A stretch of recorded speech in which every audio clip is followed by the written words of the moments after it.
நான் உங்க ஜெனி பேசுகிறேன். வாழ்க்கைனா என்ன அப்படிங்கிற ஒரு பெரிய கேள்விக்கு ரொம்ப சிம்பிளான ஒரு பதிலை பார்க்க போகிறோம்.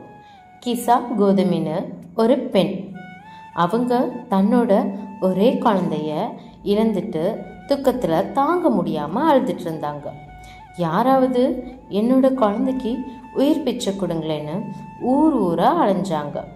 கடைசியாக புத்தர்கிட்ட போனாங்க. புத்தர் அவங்க கிட்ட ஒரு சவால் விட்டாராம். நிச்சயமாக உன்னோட குழந்தைய நான் குணப்படுத்துகிறேன், ஆனால் அதுக்கு முன்னாடி யாருமே இறக்காத ஒரு வீட்டிலேருந்து ஒரு கைப்பிடி கடுகு வாங்கிட்டு வா அப்படின்னு சொன்னாராம். நம்பிக்கையோட அந்த பொண்ணும் ஒவ்வொரு வீட்டு வாசல்லையும் போய் நின்றுருக்காங்க. முதல் வீட்டில் கடுகு இருக்குது, ஆனால் போன வருஷம்தான் என்னோட தாத்தா இறந்துட்டாங்கன்னு சொல்கிறாங்க. ரெண்டாவது வீட்டில் ஐயோ எங்கள் வீட்டில் போன மாதம்தான் என் பையன் இறந்தான் அப்படின்னு சொல்லிட்டு அழுகுறாங்க. அந்த ஊரில் இருக்கிற அத்தனை வீட்டு வாசல்லையும் போய் கேட்டாச்சு, ஆனால் மரணம் நிகழாத ஒரு வீடு கூட இல்லை. அப்போதான் அந்த பொண்ணுக்கு ஒரு விஷயம் புரியுது.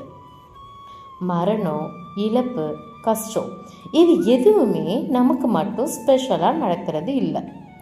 இந்த உலகத்தில் பிறந்த எல்லாருமே ஏதோ ஒரு இழப்பை சுமந்துட்டு தான் இருக்கும். நாம் மட்டும்தான் கஷ்டப்படுறோன்னு நினைக்காம மற்றவங்க மேலேயும் அன்பை காட்டுவோம். ஏன்னா நாளைக்கு நம்ம எல்லாருமே இருப்போமான்னு தெரியாது.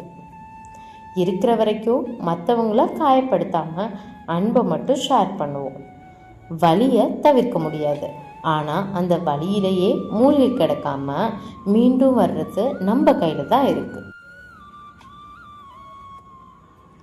கடுகு தேடி அலைஞ்ச அந்த பொண்ணுக்கு கிடைச்சது ஒரு பெரிய பாடம். அதே மாதிரி நீங்கள் சின்ன வயசில் தேடி அலைஞ்சி அப்புறம் இது இவ்வளவு தானான்னு புரிஞ்சுக்கிட்ட ஒரு விஷயம் என்ன?